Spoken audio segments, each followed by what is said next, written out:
I know what you've been doing. You've been going back through the photos, not all of them, just the good ones. The one from that trip. The one where they're laughing at something and the light is hitting them exactly right. You've looked at it more times than you would ever admit to anyone. You've been listening to songs that you have no business listening to right now. You know which ones. The ones that you basically turned into a soundtrack for a movie about the two of you, your relationship. A movie that's much better than the relationship actually was. You've been checking their Instagram. Maybe not their main feed, you're smarter than that, but their stories for sure. At 1 a.m., trying to figure out who that person in the background of the photo is. You've been having conversations with them in your head. Long, articulate, emotionally devastating conversations where you finally say everything you should have said and they finally understand and something resolves. And then you come back to reality and they haven't texted. And somehow that hurts more than the imaginary conversation. You've been doing the math. How many days since you last spoke? Whether they're thinking about you, what they're doing right now, whether the thing you said in that argument 3 months before the end was the thing that actually ended it. And in your most honest moments, the 3 a.m. ones or the Tuesday afternoon ones when you're supposed to be working, you've been telling yourself a story. The story goes something like this. It was so good. I've never felt that way before. I don't know if I'll ever feel that way ever again. Maybe we gave up too soon. Maybe they were the one. I'm going to need you to sit with me for 30 minutes today because I need to tell you something about that story, about your brain, about what's actually happening when you romanticize your ex, when you romanticize someone you've lost, and about what's waiting for you on the other side of this spiral if you're willing to walk through it rather than loop it around forever. This is not a you'll be fine pep talk. This is not toxic positivity wearing a therapy speak costume.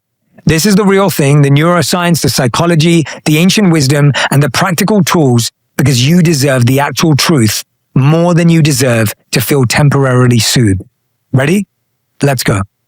This is the harsh truth. Your brain is lying to you. And I want to share with you the neuroscience of why they seem perfect now that they're gone. Let's start with the most important thing. The person you are missing does not exist. Not doesn't exist anymore. Not exists but is different now. Not exists but is with someone else. The specific person you're currently grieving, the one who appears in the photos you keep returning to, the one who stars in the mental highlight reel you keep playing, the one who felt irreplaceable and perfect and like coming home, that person is a construction, a story your brain is telling you. And your brain right now is a profoundly unreliable narrator. Here's why. When we experience loss, the brain does something that is genuinely astonishing from a neuroscience perspective and genuinely cruel from a human one. It edits. Memory is not a recording. We have known this in psychology for decades, but it runs counter to how memory feels. We experience our memories as faithful replications of what happened. They're not. Every time you retrieve a memory, you're not playing it back. You're reconstructing it. And every reconstruction is influenced by your current emotional state, your current needs, and your current narrative about who you are and what your life means. This was established definitively by the cognitive psychologist Elizabeth Loftus, one of the most important and most underappreciated scientists of the 20th century. Her research on memory distortion showed that human memory is extraordinarily malleable. We add details that weren't there.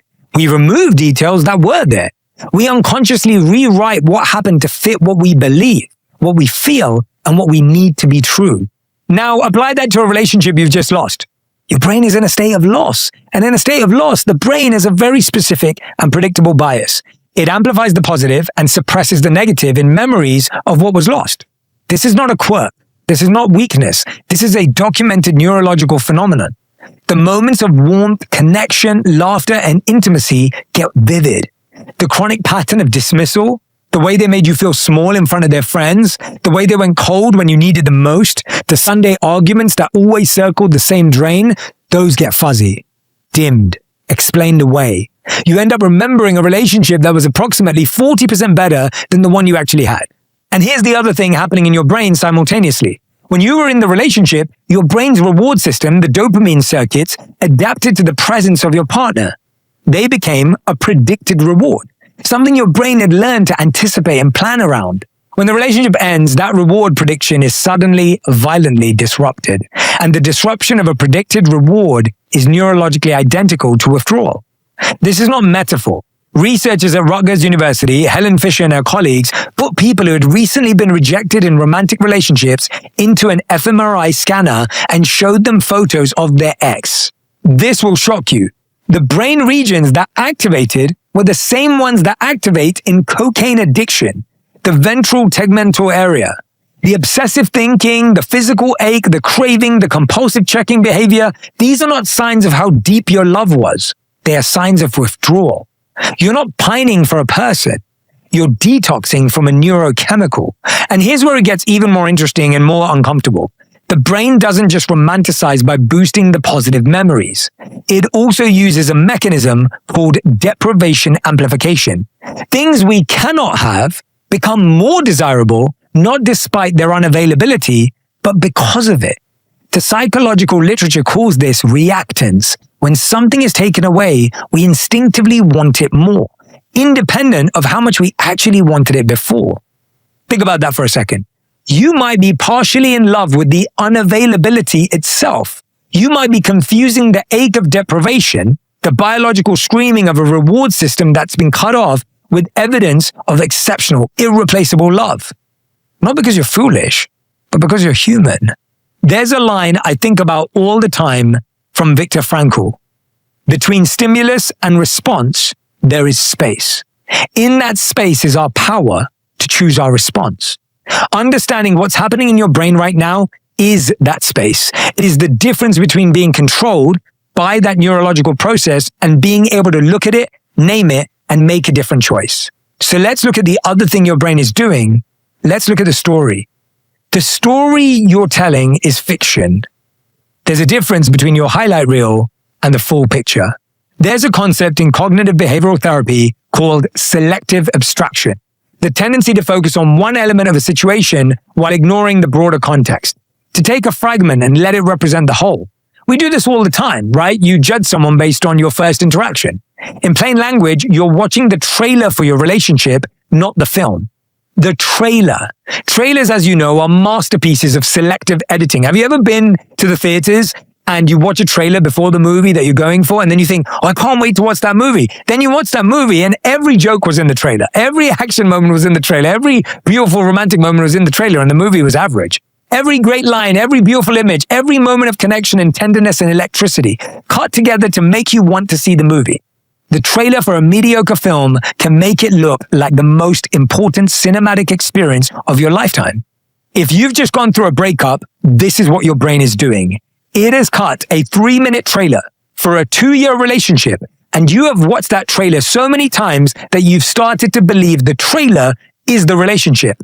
So I want to do something with you that's going to be uncomfortable. And I want you to do it honestly. I want you to watch the full film. Not to be cruel, not to demonize them or to erase what was real and good, but because you cannot make clear-eyed decisions about your own recovery, about whether you should reach out, about whether this deserves to be mourned or released, about what you actually want if you're working from a distorted source. Think about the thing that ended it. Not the surface event, the argument, the moment, the conversation, the actual underlying pattern. The pattern that kept reasserting itself, that you kept hoping would change, that never quite did. What was it? Was it that they made you feel like an afterthought? That your needs were inconvenient?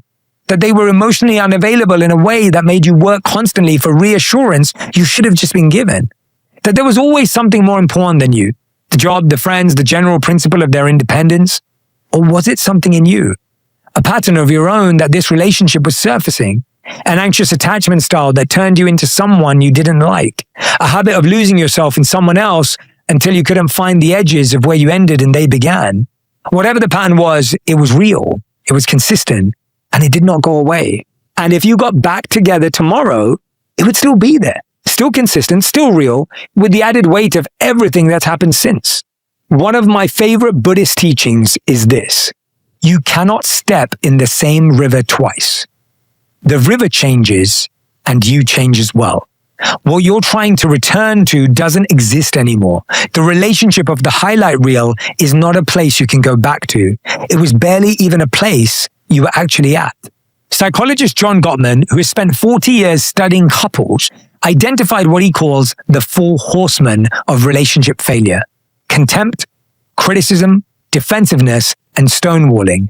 And his research found that by the time relationships end, these patterns have usually been present and consistent for an average of 6 years before the breakup. 6 years, which means you probably have evidence, memories, feelings, moments that the relationships had these patterns for a long time.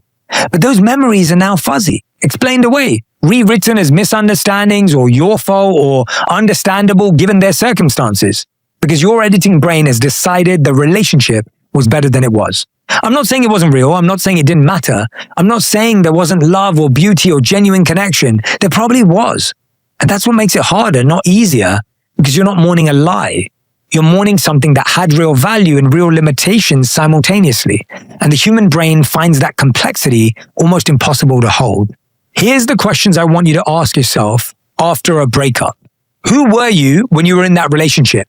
Were you more yourself or less yourself? Were you growing toward who you want to be? Or were you just tolerating, accommodating, shrinking, or performing? Were you genuinely seen, or were you constantly trying to be seen and often failing? Because your answer to that question tells you something far more important than whether they were wonderful. It tells you whether the relationship was actually good for you. Now, here's what you're actually grieving, and surprisingly, it's not them, it's something much older.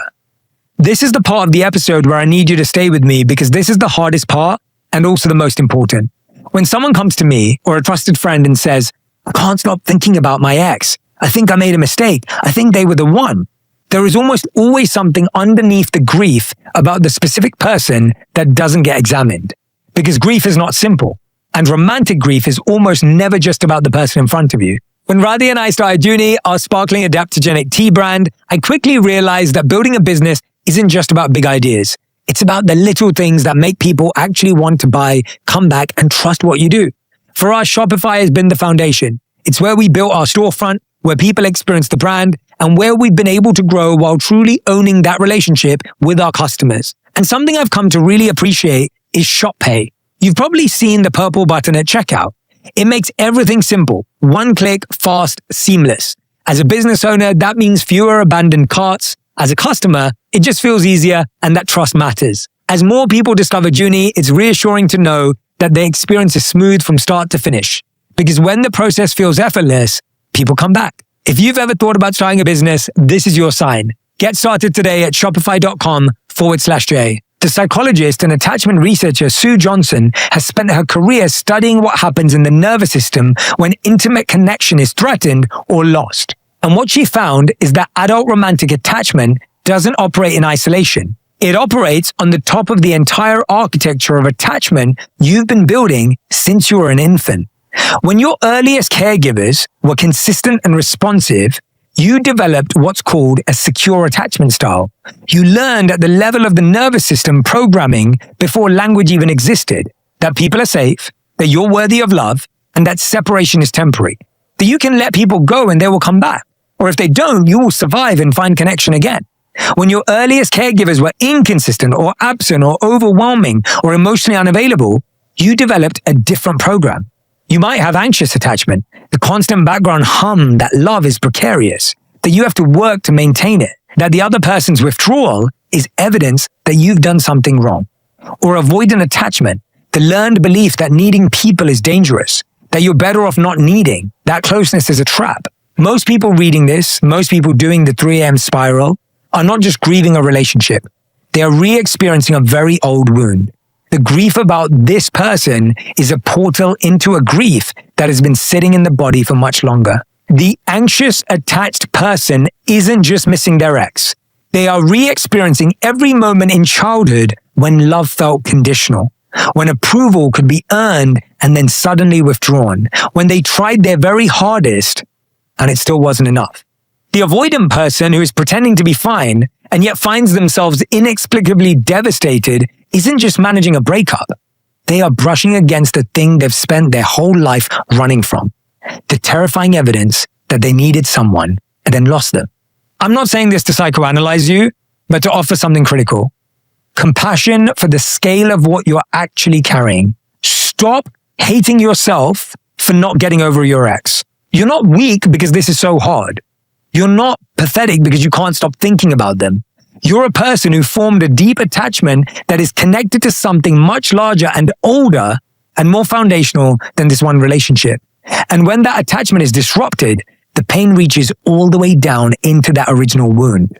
As shocking as this sounds, this is actually good news, because it means the healing you do right now, if you can do it properly, if you do it honestly, is not just about getting over this person.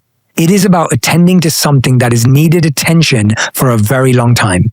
This breakup, as terrible as it feels, is also an invitation.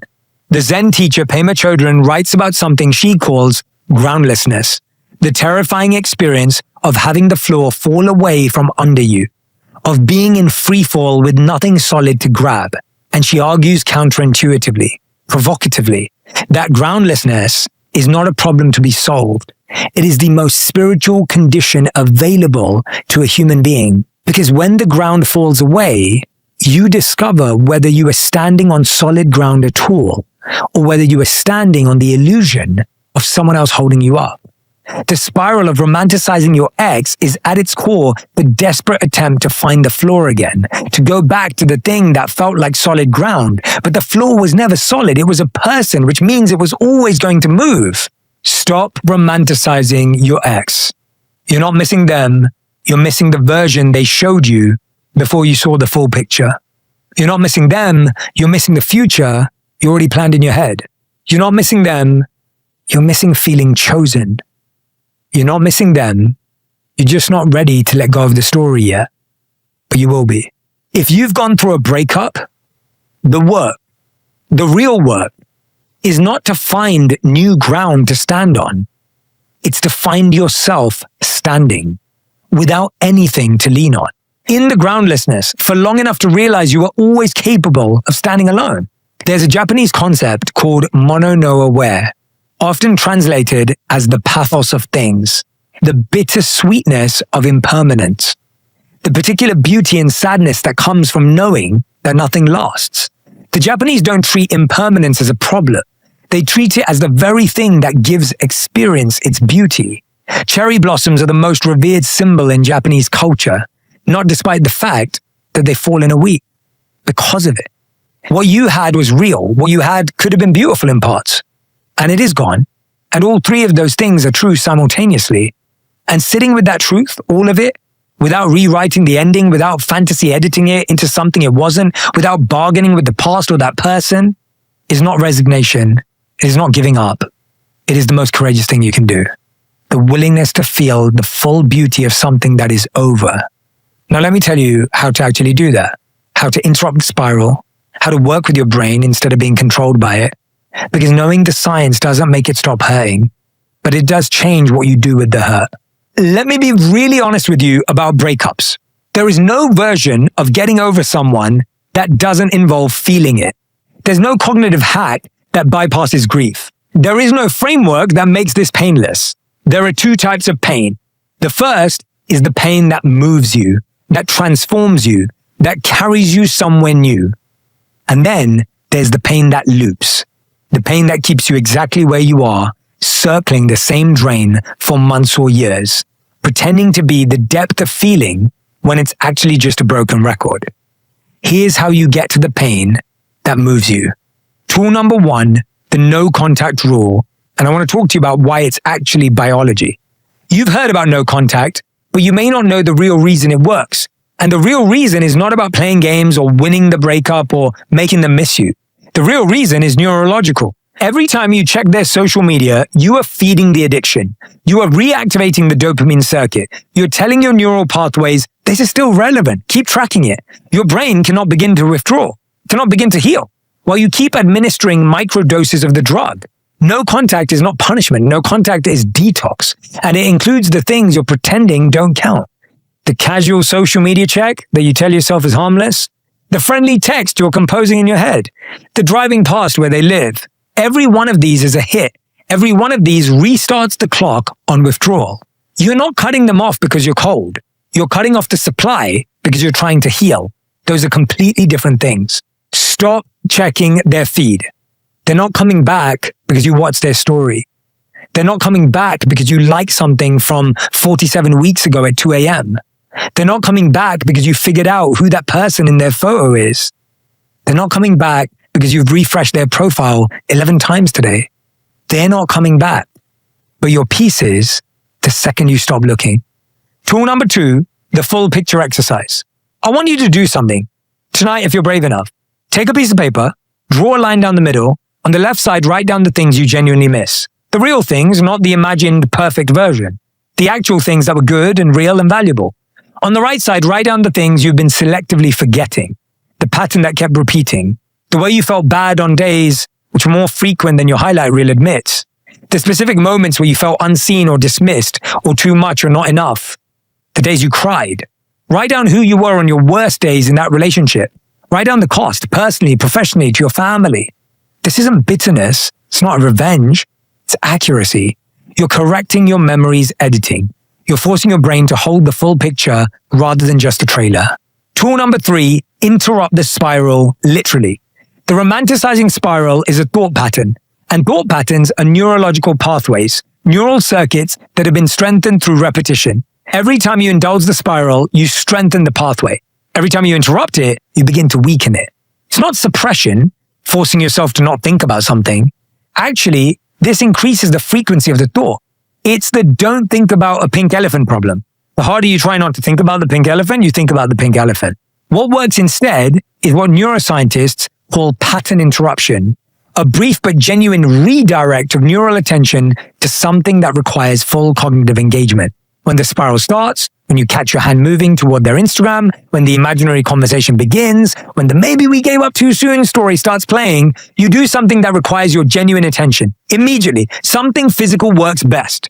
A short, vigorous walk, cold water on your face, 5 push-ups, something that activates your body and breaks the cognitive loop. Then, and this is key, you do not fight the feeling. You name it. I am experiencing a craving for this person. Just that. The simple act of naming an emotion, what neuroscientists call affect labeling, activates the prefrontal cortex and measurably reduces activity in the amygdala. You move the feeling from the reactive part of your brain to the observing part. You become the person watching the spiral rather than the person inside it.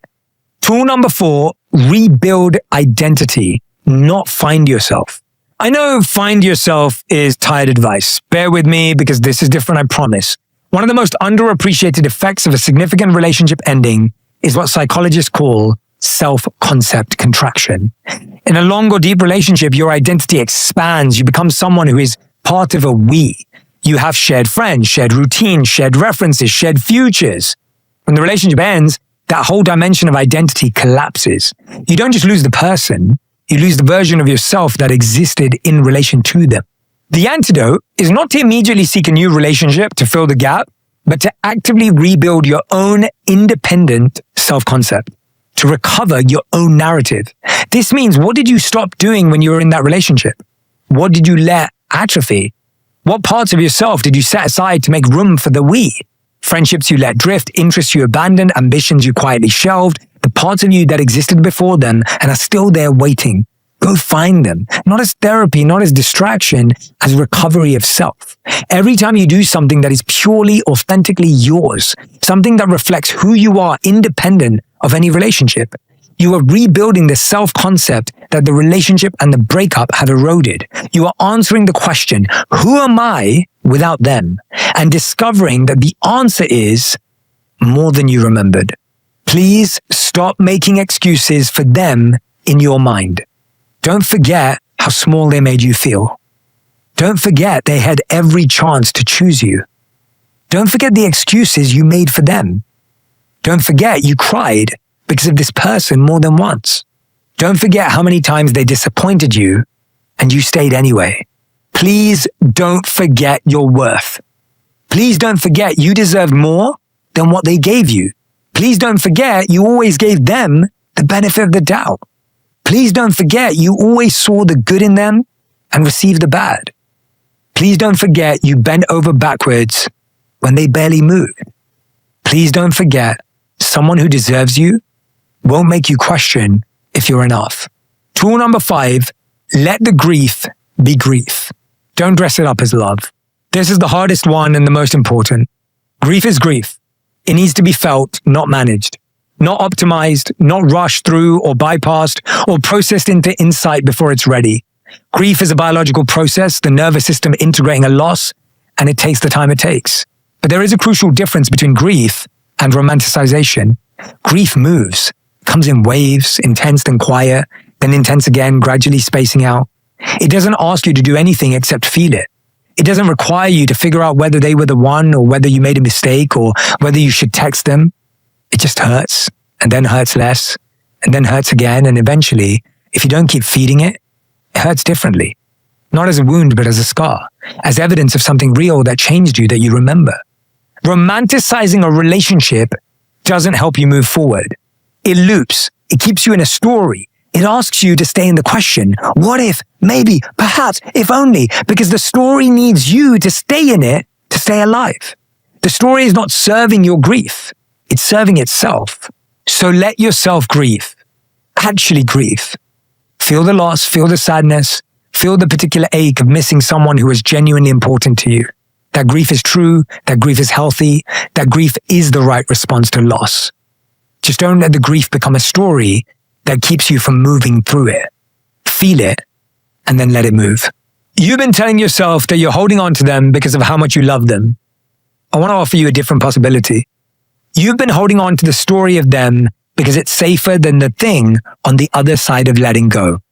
On the other side of letting go is the open question of what comes next. The terrifying freedom of not being defined by this grief. The vulnerability of being available to yourself, to life, to whoever might come next, without the protection of still being someone's ex. On the other side of letting go is the work of figuring out who you actually are. Not in relation to them, not in comparison to what you had, just you. Standing in your own life, making choices from your own center, building something from where you actually are, rather than from where you wish you still were. But here's what I know. The love that is coming for you, the life that is waiting for you, is not located in the past. It is not in the photos you keep looking back to, or the songs you keep listening to, or the imaginary conversations where they finally understand. It is in front of you, in the version of yourself that has been through something real and survived it and learned things you couldn't have learned any other way. I really hope that this episode helps you. I hope you'll pass it on to a friend who may be going through this right now. Thank you for trusting me. Remember, I'm always in your corner, and I'm forever rooting for you.